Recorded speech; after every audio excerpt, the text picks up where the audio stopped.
Hey everybody, it's Kathy Klotz-Guest with the Yes and Brand Show. It is another Friday morning in Silicon Valley. Wherever you are, I'm in Silicon Valley and it's beautiful and gorgeous and not super hot. So we're happy and I'm excited today because we've got somebody who loves fun as much as, or is it possible he loves it more than I do? I don't think that's possible. As much as I do. And that is Joel Comm. And he really doesn't need an intro, but I feel like everybody that comes on Yes and Brand Show should get one. So he's going to get one. He's a live video expert. He's a speaker. He's an author. He's a social influencer. He's an innovator. I mean, what doesn't he do? Joel, welcome. Well, I don't do windows. I don't clean my own bathroom. I hire somebody. I know I'm spoiled to come and do that. I don't really play sports. Can't sing or dance really very well. You want me to keep going? No, I'm intrigued. Yeah, no, I can't do chemistry. I think I failed chemistry in high school. I can't do calculus anymore. Once upon a time, I could. I can't practice medicine. I can't practice law. I can't do my taxes. Like, there's so much I can't do well. That I've discovered that because I'm really fortunate and blessed to be able to do that. Because if I'm just put out there on my own, it's like. It's so true.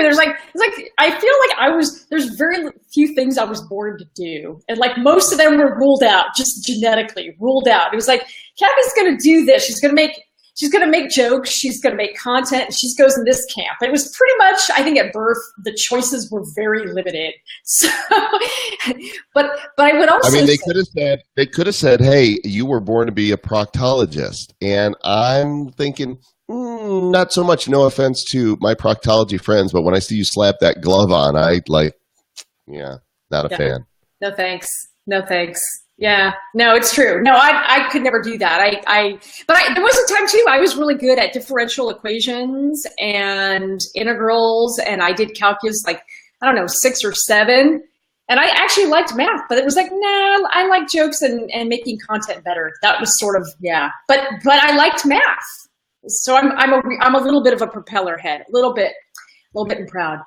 Well, I'm excited to talk to you about a lot of stuff, but I want to just, first of all, congratulations on your latest LinkedIn job. You are now a food eater at every place food is available. I left that up for literally, 5 hours just to see if it would trigger, how LinkedIn is so ridiculous. Yeah. I put up something new I'm doing, and it treats everything as a job. I haven't had a job except for working at Barnes & Noble by choice a few years ago in decade for people like us. It was a resume site. So when I put up there that I'm co-hosting a new podcast, hundreds of messages, congratulations on your new job. It's not a job. It's just something I'm doing. And I thought, if I put something really ridiculous up, would it trigger a bunch of people saying, congratulations on your new job as food eater? And I think I messed up and didn't tell it to alert, how you can alert people and change. And I didn't do that, and I failed. And so. But I thought it was great because it's a really great test of who's reading it too. And I was just cracking up. It's so, it's an important thing. I really appreciate that role because I think I'm good at that too. I want to talk really briefly about, just touch on your because I know you got a bunch of stuff. What aren't you creating basically? But I started to read your co-authored book, Self-Employed, 50 Signs You Might Be an Entrepreneur. And I love that you talk about the creative process in general and how the reality of being a creative entrepreneur. And you talk about, it's lifestyle, it's people, it's process, it's family, and it's really a reality check for, do you have these characteristics and are you prepared to not get sleep and to eat, dream, and think about your business? So what was the sort of the genesis of that book? So you'll forgive me for just a moment because I was clicking over to our live, and actually the link you posted on your page had an extra E in it, and I couldn't figure out why I wasn't able to see a page. I'm like, did she block me? Did she ban me? Am tossed aside. And no, but I removed an E, and I see that it's there because all your fans that might want to come and check this out, you might actually want to share this to your page live. That's one of the things I like about Be Live and Facebook Live video in general, Kathy, is that when you share it from its native location to one of your other locations, it pops up in the feed there live just as well. And it's one of the most powerful ways. Oh, in fact, see, I hear me that you're tuning into our show. Yeah. So this is Joel Comm. I'm now live on Kathy's page. How fun is this? So which book were we talking about? We were talking about the self-employed, 50 signs that you might be an entrepreneur. This one right here. So this most stories are, if I choose to tell them, otherwise I don't tell them because they're boring. Case of Self-Employed, this was co-authored with John Rampton. John is a writer for Entrepreneur and for Forbes and I think Business Week and Inc. And he came to me and says, I want to write a book. I said, great, I'll introduce you to my publisher.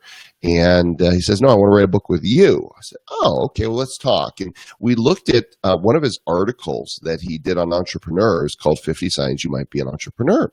And it's had millions of reads. I said, dude, why don't we just take these 50 bullet points and put flesh, put meat behind them and turn it into a 50-chapter book, because I think that it's a great read for both people who wonder, should I be this for me? And kind of going through, the checklist, just looking at the chapters.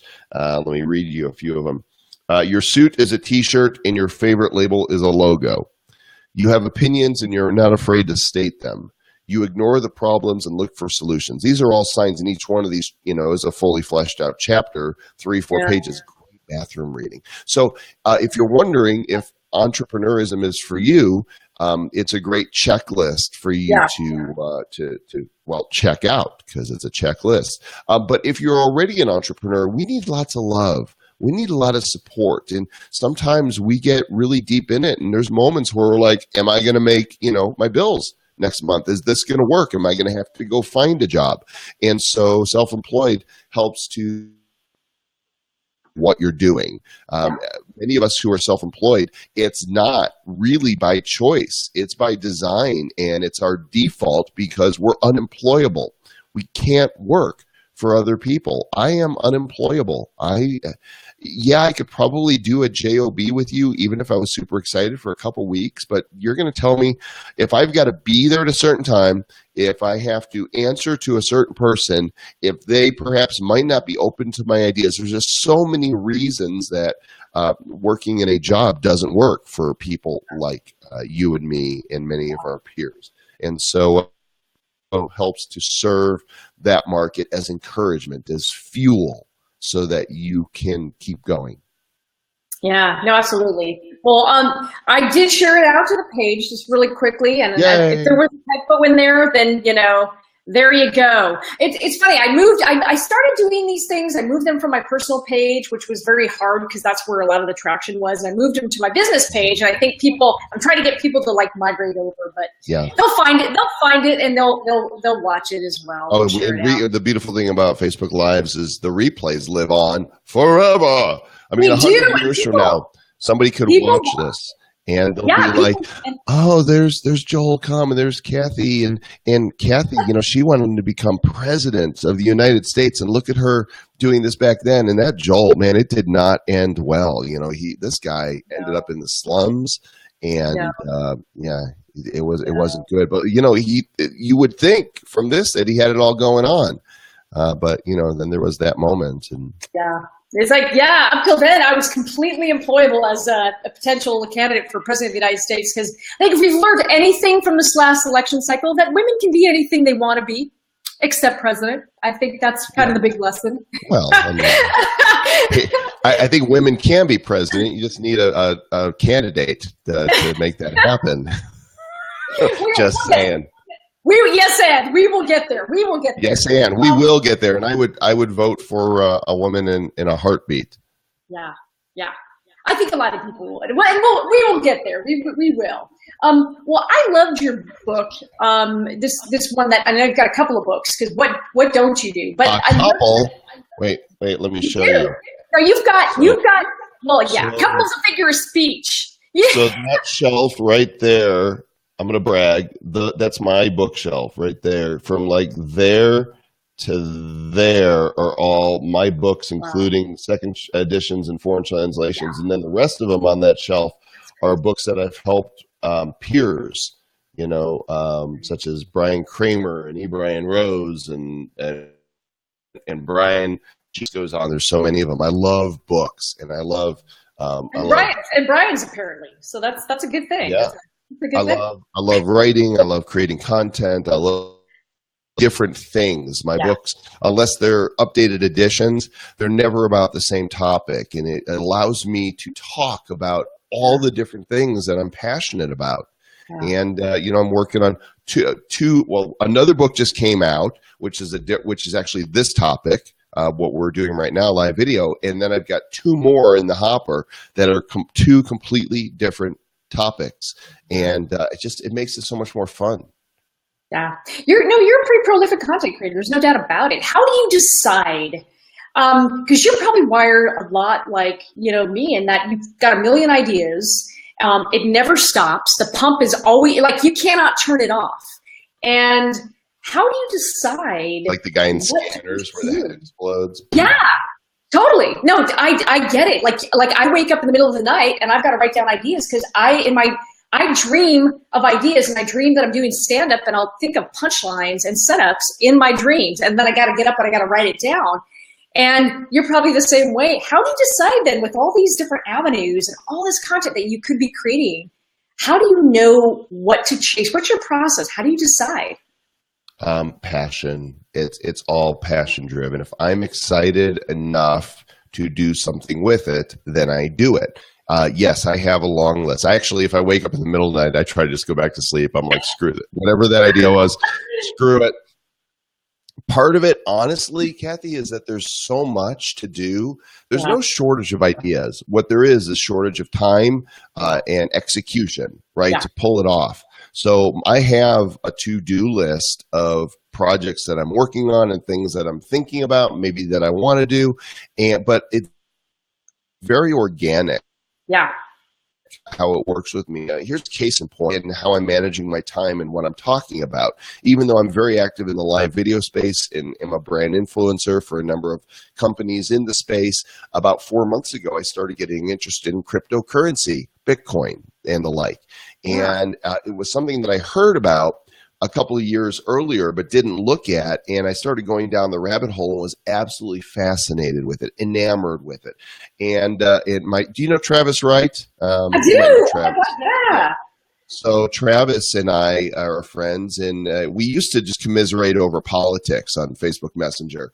And it just got depressing. We started talking about crypto and realized that we had this common passion and love for cryptocurrency.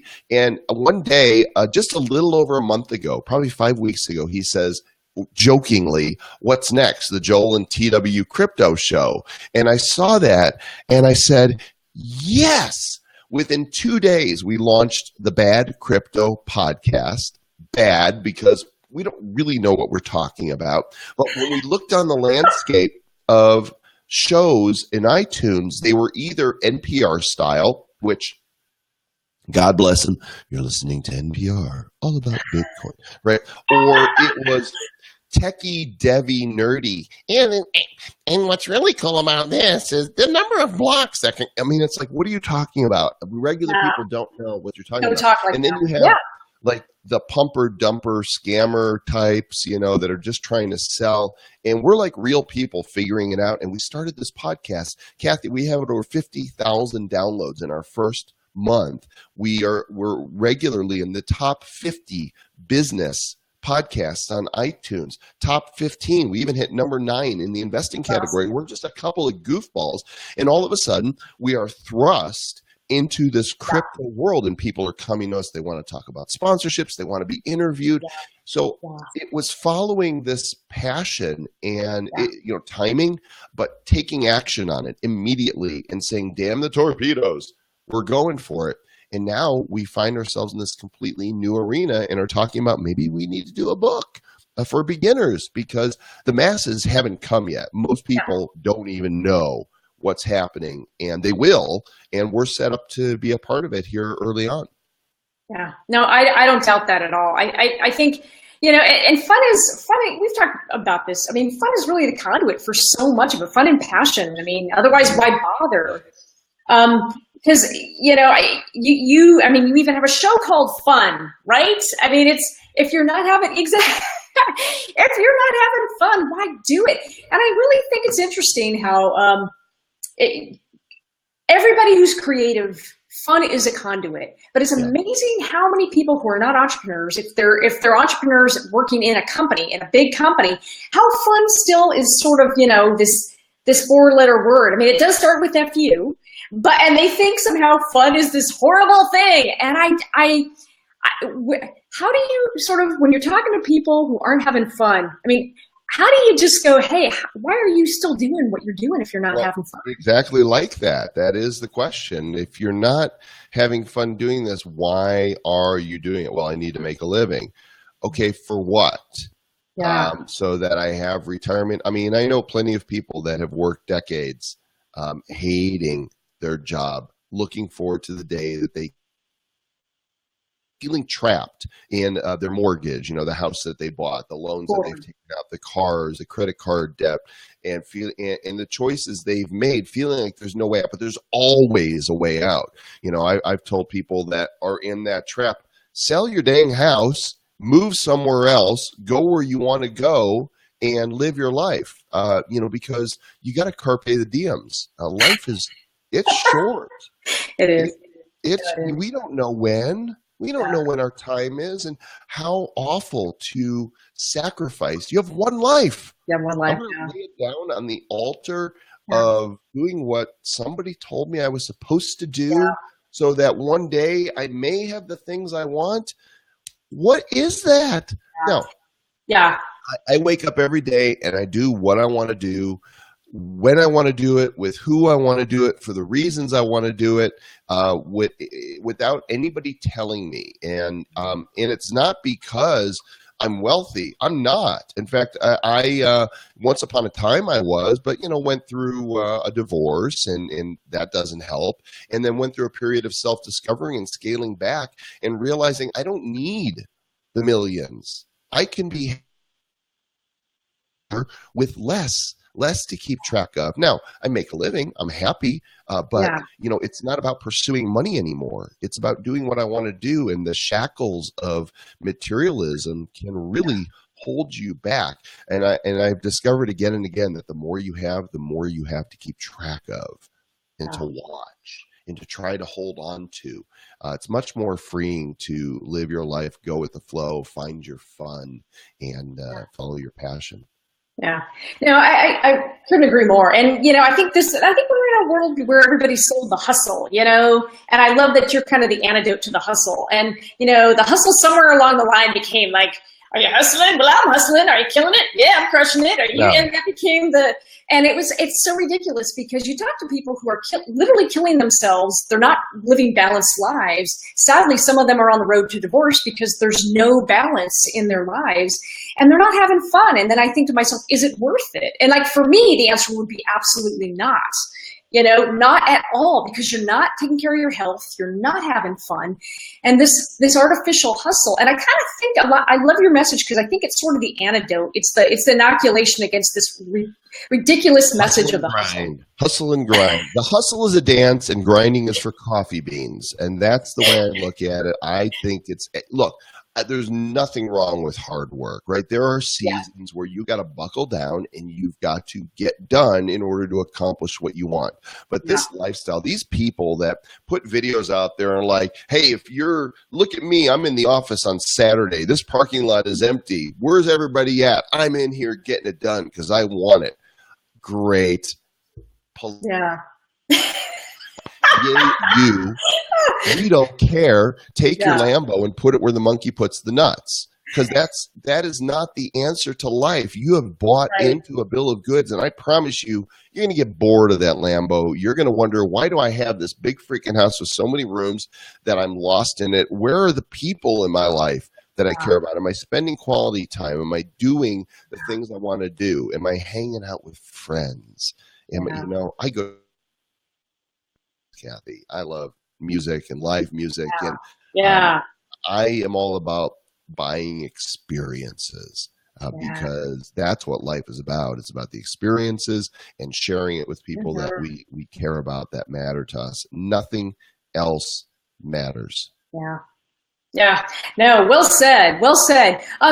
What's your creative process look like? And I know there's probably not just one. You're probably like me, and it's like, if you're like me, I'll tell you what mine is. I'll tell you what it is. I'll interview you. Kathy, what's your process look like? It gets ugly before it gets better. Like, I'll start something and then it's completely chaotic, and I've got whiteboards around my office, all of which are completely full because my head is full. And then it looks completely like a toddler scribbled all over it before I go, oh, there's the clarity, there's the aha. But there's no one way to achieve clarity, to have sort of a creative insight. And you're such a creative creator and a prolific one. How do you approach a creative problem? How do you think through a creative challenge? What are some of the ways you approach it? That's really a great question. I think for me, it's very organic. I really am a go with the flow type person. And once I decide to do something, then I begin it. It's kind of like, I look at it this way. The world is a big sandbox, and there are many places that you can build sandcastles. And so I'm like a 12-year-old on the inside, walking around with a pail and a shovel, looking for places that seem interesting for me to build something. And when I do, I go, let's see what happens here. And so many of the times I don't get beyond trying that first thing.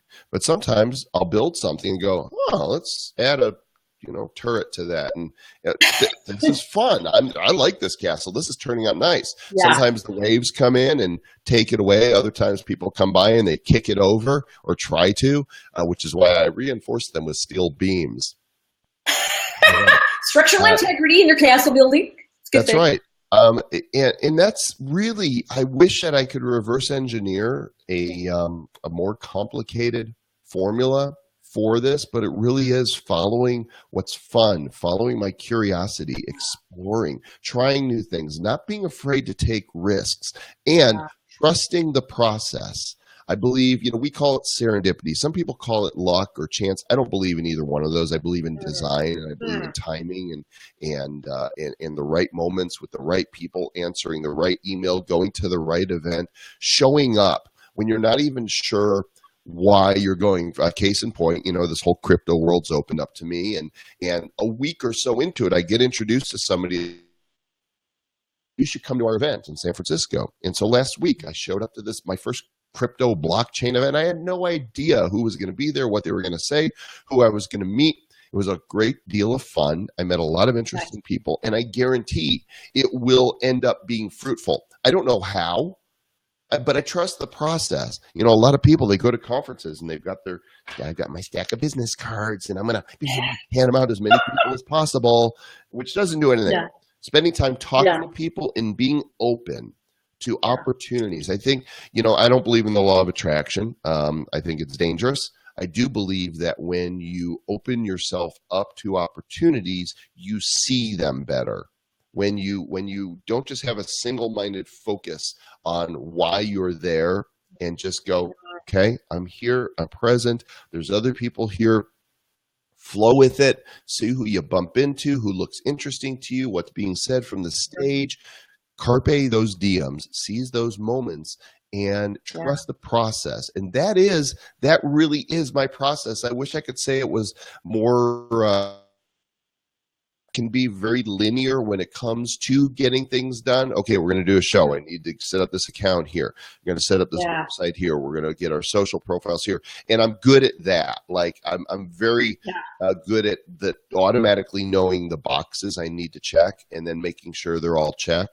But it really helps when you've got somebody like Travis as a partner on the show. So I don't have to do it all, because if it comes down to just me, it's probably not going to get done. So most of my successful ventures have included other people. Yeah. And no, I don't want to do what I don't want to do. I don't. Yeah. Well, and well said, because I think sometimes we all want that easy button. You know, we all want that fart app for the for creativity. Yeah, we want the ka-ching. I love it. I love it. And it's sometimes creativity is nonlinear. Sometimes it's really amorphous. Sometimes it is linear. And, you know, I think a lot of it is the more you just follow your gut, the more you'll refine your intuition about when to keep going and when to go, you know what, nah, I built as much of a castle as this thing's going to be, and now I need to go on to something else. And I think that's the nature of creativity, is that, and I say this knowing full well that you've got a book on, you know, I want to talk about, because I think sometimes people are looking for the formula, and I think some things don't have a formula, some things do. Mm-hmm. So with that kind of segue, I want to talk about your new book. Exactly. This is actually a book that's going to come out next summer, and it's just freshly titled. And because of that, I'm thinking maybe my publisher wouldn't be too happy if I put it out there as of yet. But I'm going to tell you about the topic. And the topic is fun. And it's about this thing we've been talking about being curious, seeking experiences, being open, showing up, trusting the process, and making your life about the experiences that you can have and the people in your life, and watching the magic happen, because I really think that that's where it takes place. And, you know, if you're in a job and you're not happy, there is a way out. You might feel trapped, but as long as you're a free person, you know, in the Western world, you do have choices. You might have to make some hard choices to this prison that you've kind of built for yourself. And I'm not blaming you. It's kind of like what society teaches us, unfortunately. You know, if we high school or starting even earlier, to think entrepreneurially, to think in terms of opportunity instead of preparing them for the workforce and for jobs, a lot of people would not, you know, they'd be following their creativity and following their fun. Oh, yeah. A period. Yeah, there you go. I wasn't sure where I was going, so let's just put some punctuation there. Question mark? Colon? I think yes. Am I colon? What do we go with? Ampersand. Ampersand. I just like to say ampersand. It's like, I think it's my, it's my favorite. It's not, ampersand isn't punctuation. What do you call the things on your, I'm looking at my keyboard. I mean, we have an exclamation point, we have a pound, we have a dollar sign, we have a percent, we have the tilde, not tilde, what do you call the carrot? The carrot? Yeah, carrot. We have an ampersand. This is the first time I've ever done this, by the way. Have you ever done this? Have you ever looked at your keyboard and dictated? Yeah, it's crazy. There's some crazy stuff there. We have the asterisk, and then we have the parentheses, and then your underline and your dash and your plus and your equal sign. So what do we call the ones that don't fit a category? The asterisk, the carrot, the ampersand, the pound. You know, is there a name for those characters? Special characters? We call them special characters. You're not a letter. You're not a number. You're not punctuation. You're special. But you're special, just like everybody else. You're special. You're the only ampersand in the world. You're special.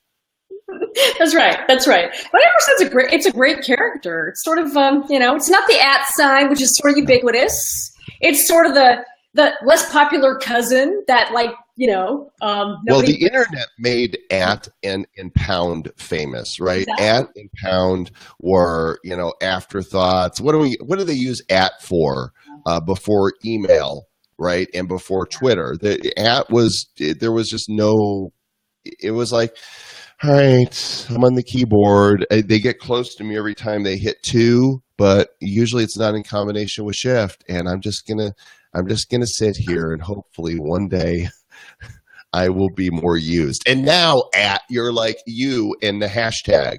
It's like Pound even had to change his name. Exactly. Now I like, okay, I got to change I know, rebrand. I'm now the hashtag. Hashtag, exactly.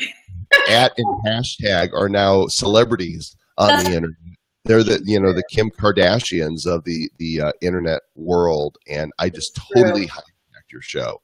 It's true. Leslie said, you called them swear words, yeah. And not on their own. They're only swear words when put in combination with other special characters. Exactly. When special characters love each other. But they come together and they curse. That's actually what they do when they come together. They're cursing. They have baby cuss words when they love each other. You know what? There's a whole bit around this. I just wrote an improv piece that's going to go into my routine. Nice. Don't use that. This is mine. Oh, I see how it is. Yeah, yes, and co-creation. No, and this is the beauty about just having fun. This is it. This for people. And Leslie, thanks for joining us. People are starting to migrate over through my personal page. Yes, back to Keeping It Human. Thanks for joining, everybody. Let us know you're here.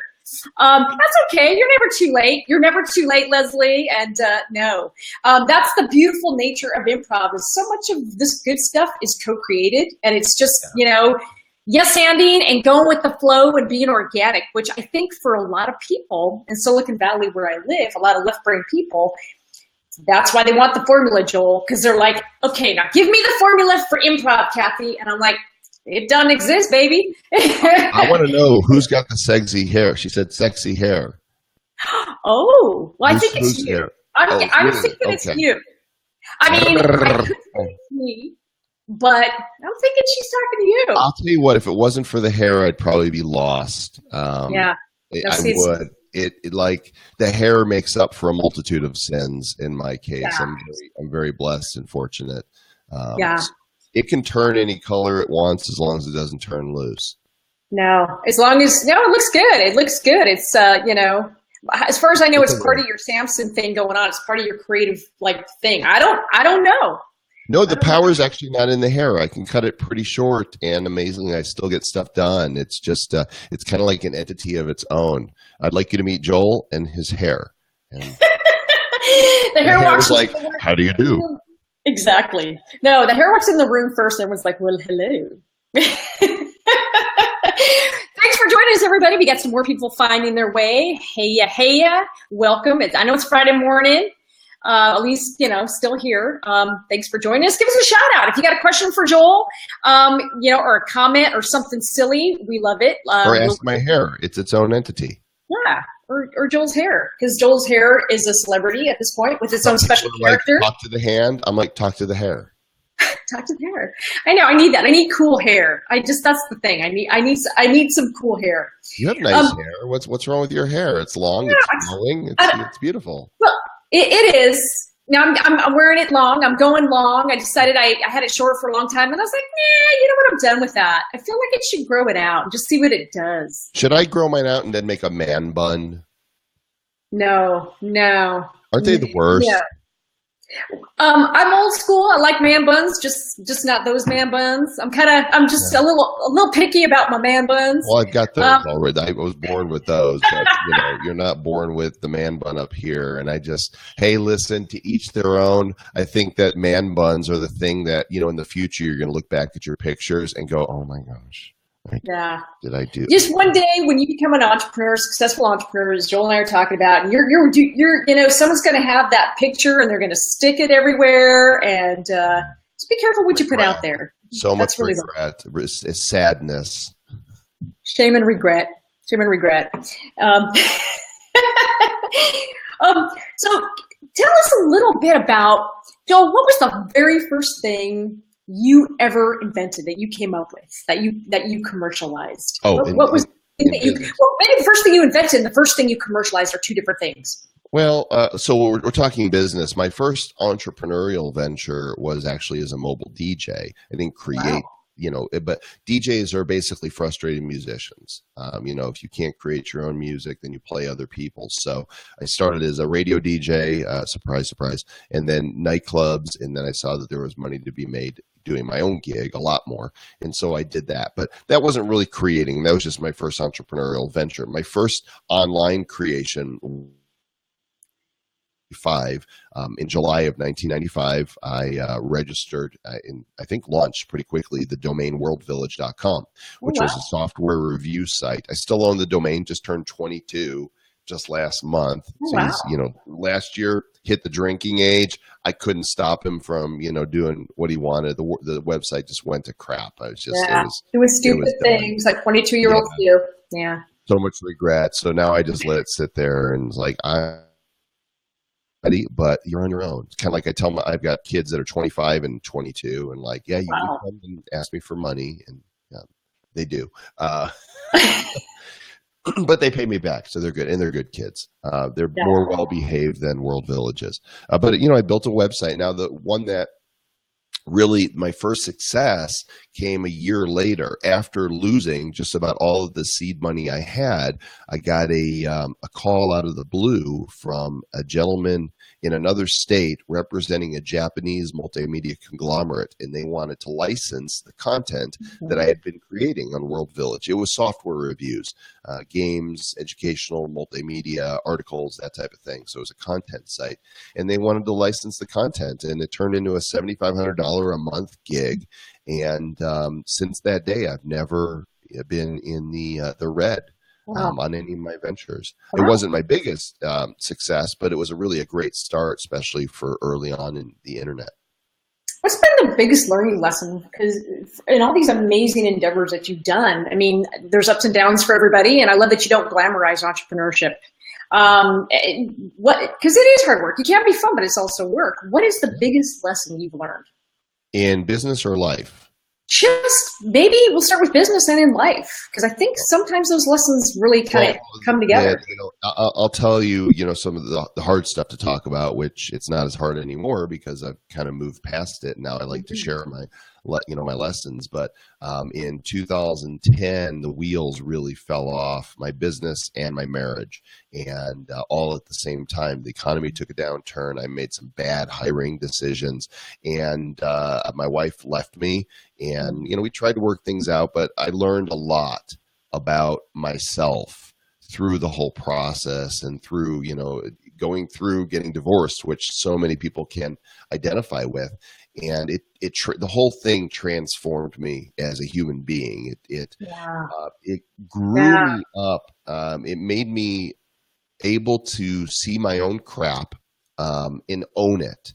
I think a lot of people are so busy trying to protect their frailties and their flaws and put on this mask to be something that they're not, so that the world will see them a certain way.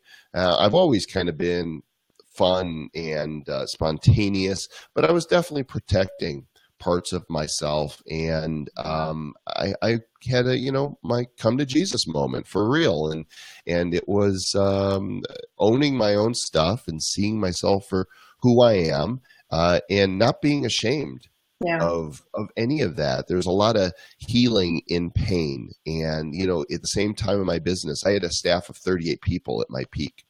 And we did a lot of cool stuff, but there were also some bad apples in there. I had one guy embezzle from me.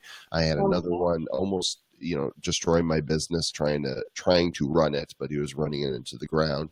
And I don't like having employees. I am a happy solopreneur again. I work at home. I get up. I don't have to worry about anybody's payroll but my own. I work with contractors and partners, and I'm so much happier. But I'm also so much more with people. There's what you see is what you get. When you talk to me here, it's not going to be any different than if you see me on stage in front of several thousand people versus if you're having a private conversation with me. What you see is what you get. I'm always just me. I don't have to worry about putting any masks on and wonder, okay, who am I to these people and who am I to these? No, this is it.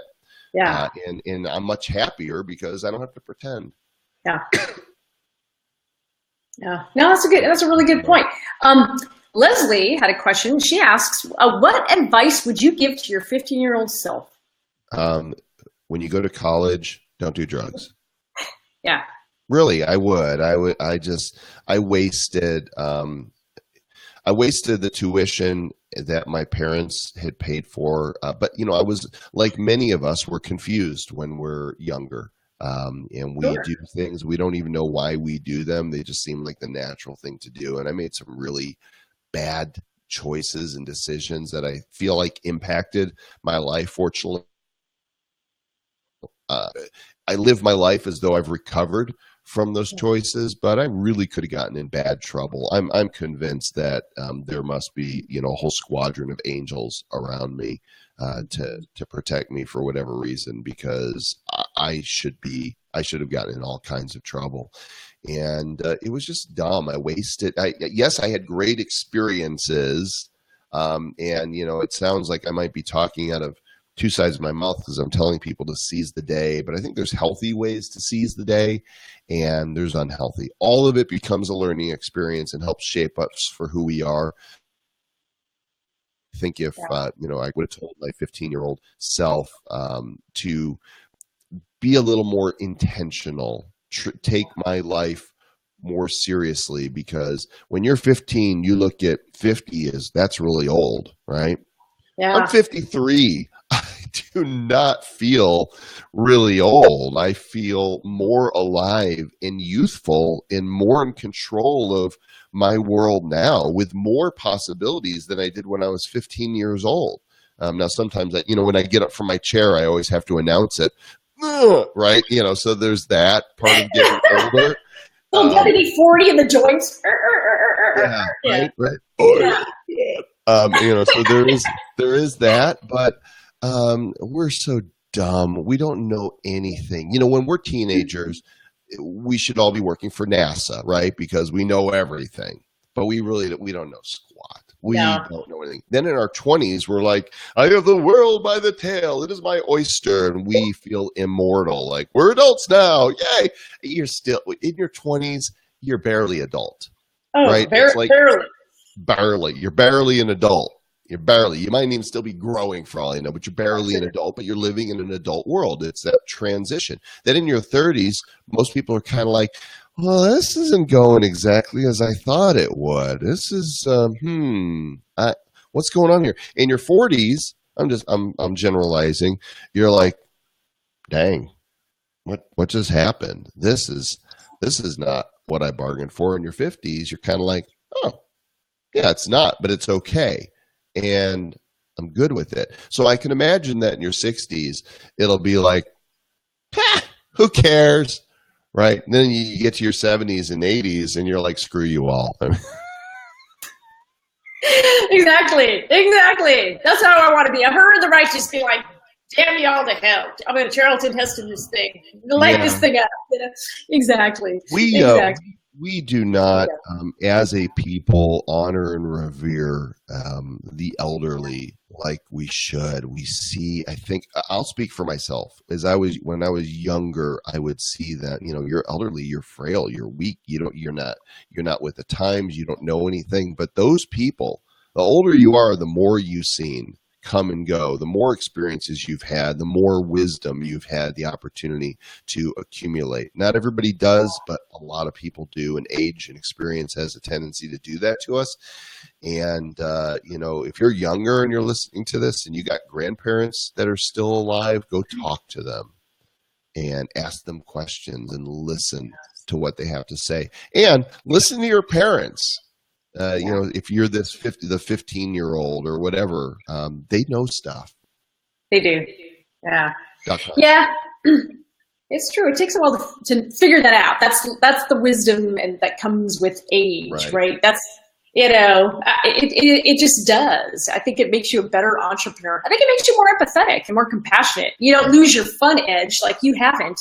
But I think the one thing that I know just for me in my journey is I think it makes you much more likely to make choices that you think about the legacy. And if I do this, what's the ripple effect of empathy? And if I say this or do this, there is an impact. And what's that impact of what I do? And I think you don't think that in your 20s. No. You're thinking you're kind of an island. Some do. I think women do more than men, but still, can really get tied up in emotion instead of, logical thinking. Thinking with our hearts instead of our head is not always the best idea. There's got to be a healthy combination of both. Yeah. Men do that as well, right? Get very emotional about something without thinking, what are the implications of this? Who will this impact? How will it impact them? And learning to master our strengths and the choices we have to say, yes, I can do or say this, but I'm also fully aware that in doing or saying this, it might impact these people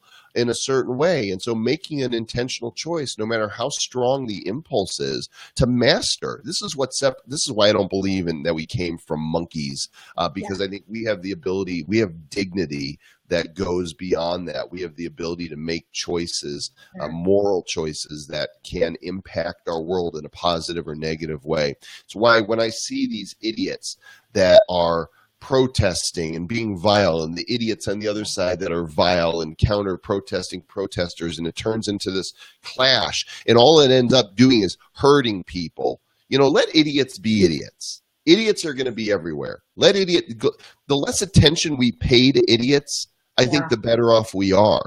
The fact that you have idiots, and I know I'm getting, and I'm not taking a side, I'm just saying idiots, no matter where, when you put two groups of idiots together that are going to go to war with one another, somebody's going to get hurt. Yeah. May I go down this trail for a moment? Sure, absolutely.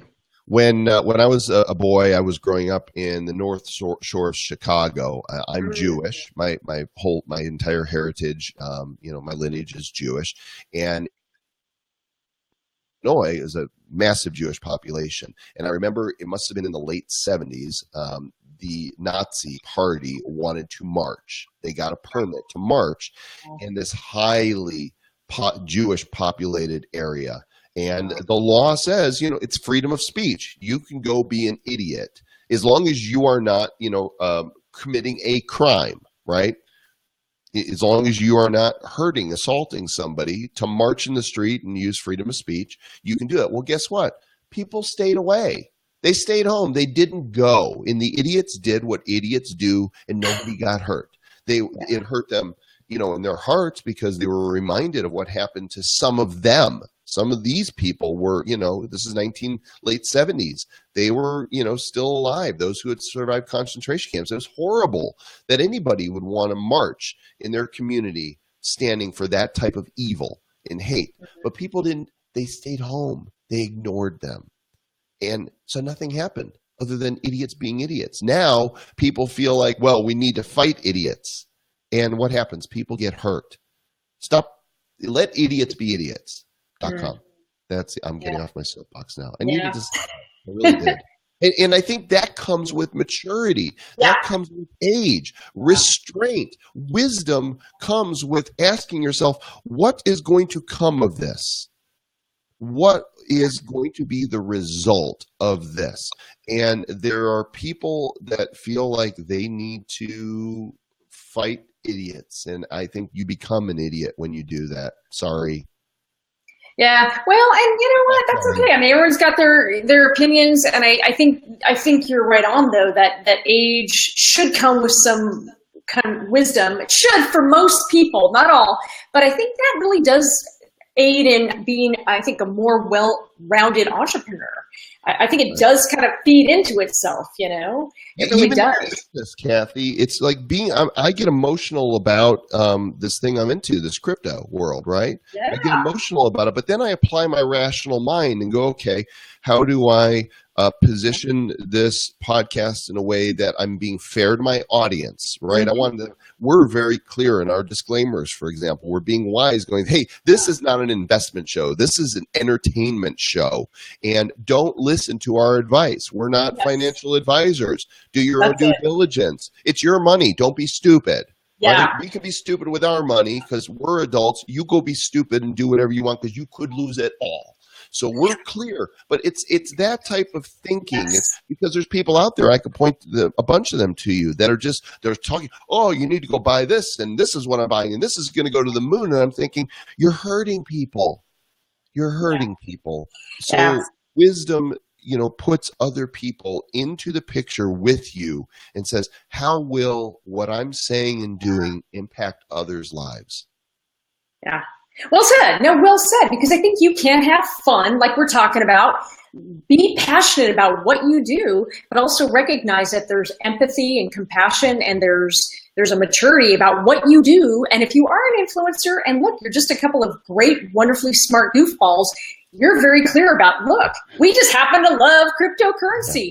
Don't take investment advice from us. Hashtag not a doctor. Right. And we're just here to have fun. I think that's the kind of truth that, truth in advertising and the kind of influence that people need more of, where it's, look, we're not experts in this, but we are a couple of people who are rabidly passionate. We are nerds. We love this stuff, and we're here to have a good time and educate and entertain. And I think that's the way it's supposed to be, I agree. And just being fun and, flippant and taking risks doesn't mean you can't be a thoughtful person, as my previous tirade, demonstrates. It's there's a balance. You don't have to be an inch deep and a mile wide.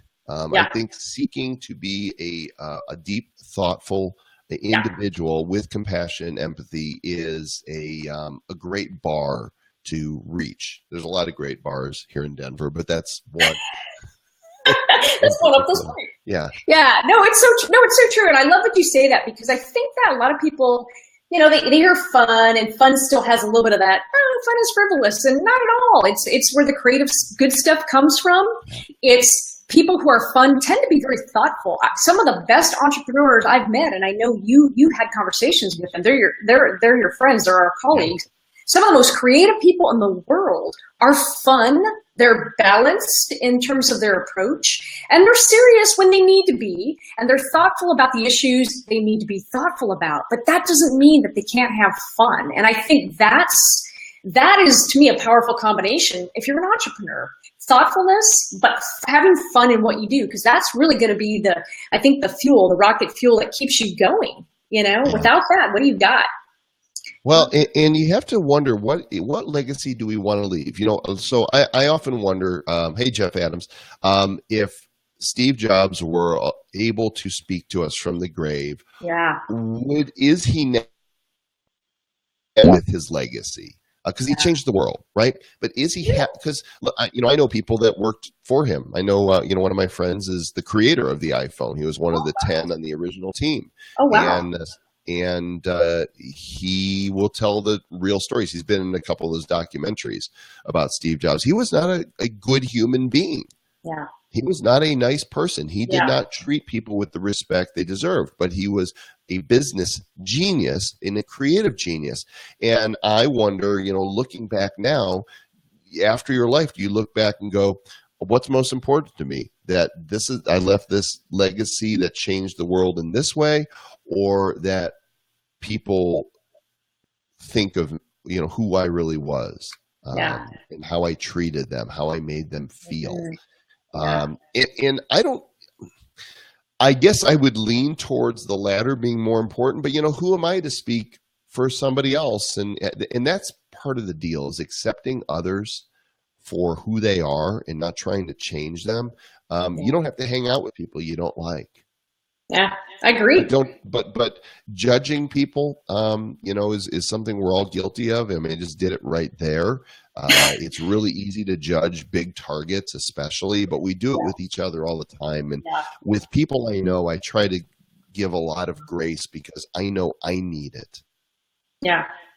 Well, we all do. No, we all do. The best entrepreneurs all admit that they're fallible. And that's the beauty about somebody who is willing to take risks. And sometimes things aren't going to work out. But I think that's a great entrepreneur is willing to take those risks and go, oops, I made a mistake. And I think they're the most fallible. The best entrepreneurs to me are the most fallible and human, and admittedly so, people in the world. And admitted, right? Everybody's fallible. We all screw up. Right. Regularly, every day, I guarantee that. Minute by minute. Right? This is the mark. And so that, accepting that and owning that and realizing there's no shame in that. And I think entrepreneurs are more open to that, because when you're working for somebody, you're under the scrutiny of your supervisor. You have objectives and goals. Mm-hmm. Yeah. to meet. And so you are being judged by someone else in a, in a paid position. You are being judged. They're judging your performance. They're judging how you engage and interact with your peers. They're judging you. And something about entrepreneurs, we're being judged too, but we get to call the shots. Yeah. And I think that's the empowering part of it, and why I will remain proudly unemployable. I'm with you, because I will make lots of mistakes. I will make more mistakes later. But I will always be making mistakes in the service of forward momentum about something I believe in versus working for something I don't believe in. And so that's the kind of good mistake. Those are the mistakes that are like, all right, I can live with those mistakes. And they're the good kind of mistakes that don't make me cringe, versus working for maybe an employer where I go, ooh, so I think it's make good mistakes, I think, is sort of the thing. Yeah. .com. Well, you've got just really quickly. You've got so many things that people can check out, and I want to plug that. You've got the co-authored book, "Self-Employed: 50 Signs You Might Be an Entrepreneur," which is a great book, by the way. Get it. So the proceeds, some of the proceeds go to Habitat for Humanity. I love it, and it's a great book. We've talked about your upcoming book. We cannot get into the title, but we can say the topic for the book next June is going to be fun. The fun formula, fun formula. Yep, for business. For business, and I think that's awesome because Lord knows we need fun. And then you've got a book out now because you're always thinking and creating, my man.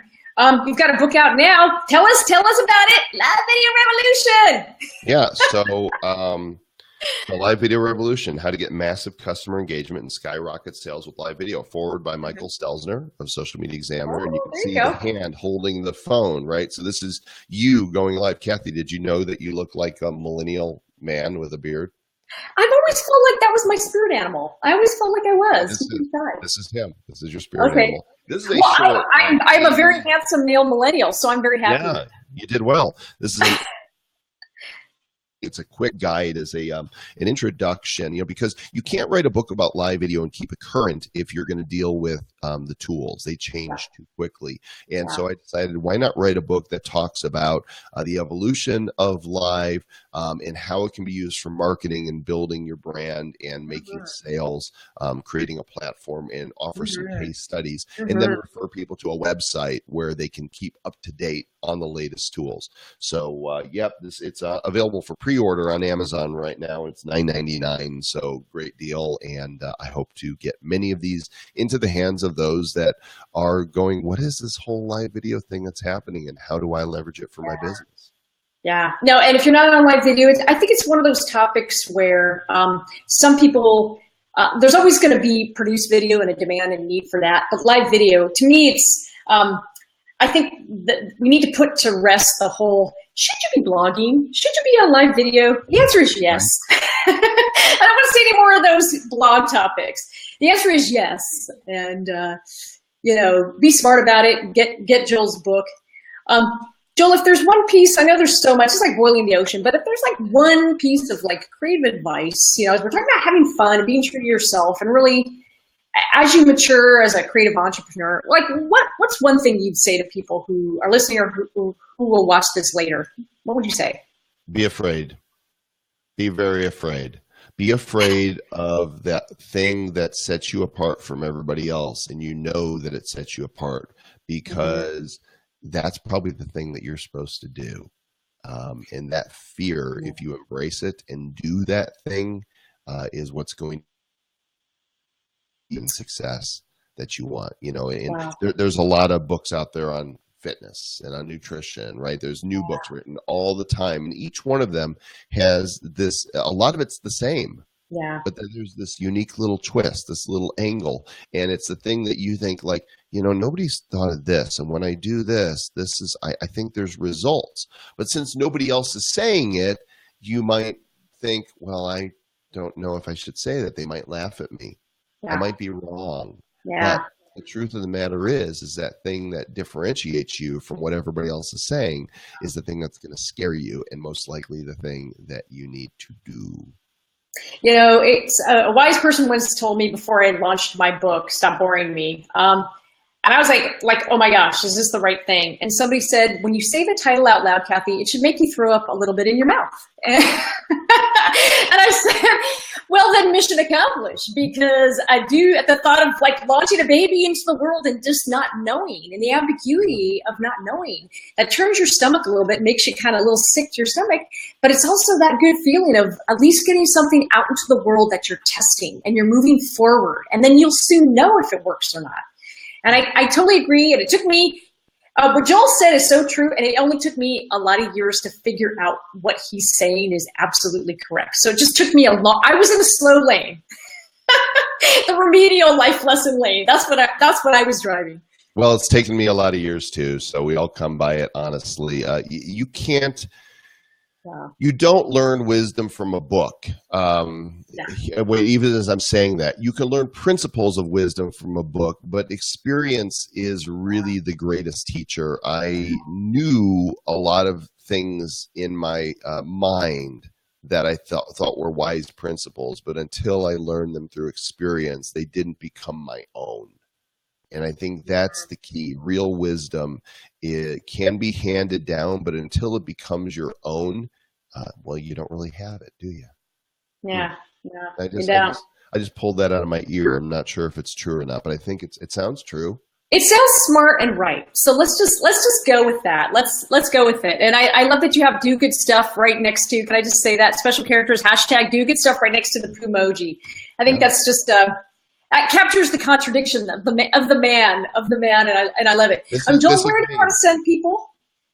Where should we send people? I mean, everybody knows you, but like, you want to send them to Amazon for the book, or do you want to send them to see your website? Send them to Auntie Anne's Pretzels to get some yummy pretzels. They're not paying me for this, but I do love them. They are good.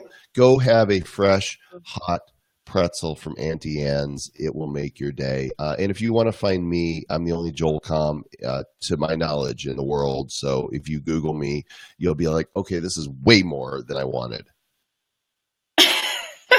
Well, I concur. If you go to Auntie Anne's, get the jalapeno pretzels. Don't let them talk you into the cinnamon. Get like the jalapeno cinnamon, one. But the jalapeno, yeah, it's a little fire.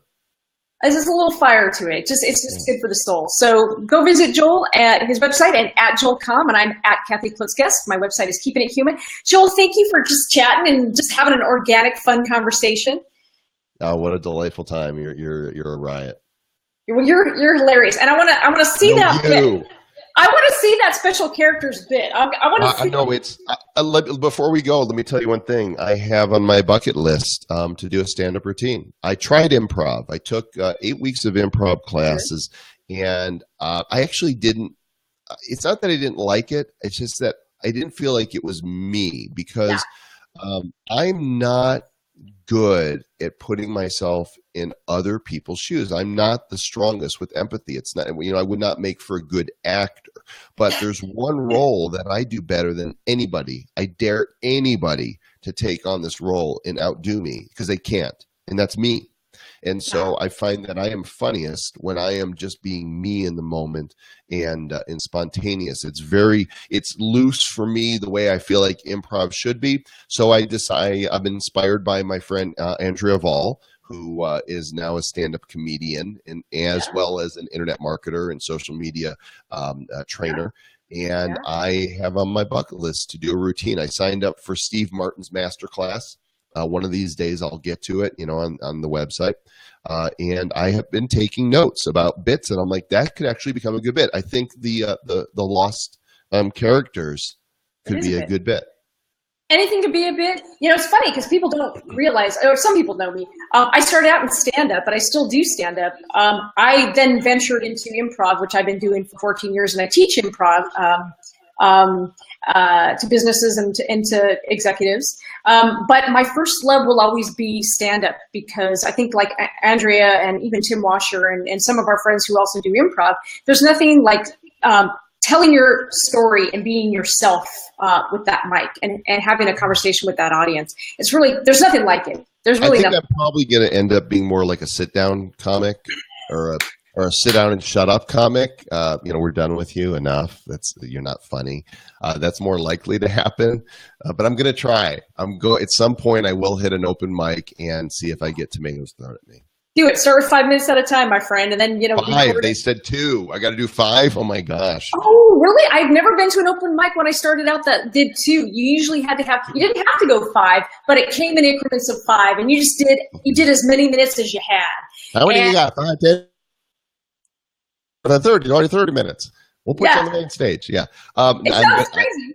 But you'll get there. No, I just opened for a comic friend of mine, and I did 15 minutes, but I have tons of material and I've been doing this a while. And, you'll think you'll never get to a 15, 20-minute set, but you will. Like you can get to that. There's so much out there. I've been on stage for 2 hours at a time speaking. I know it's different, but yes, I can do this. Thank you, Kathy. You got this, man. You got this.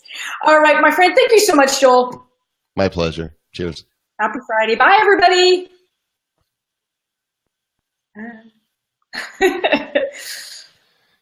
Click the button. Yeah, it's freezing. There we go. There we go. Click the button. I know. Click it. It's freezing. Click, click. There we go. There we go. It's just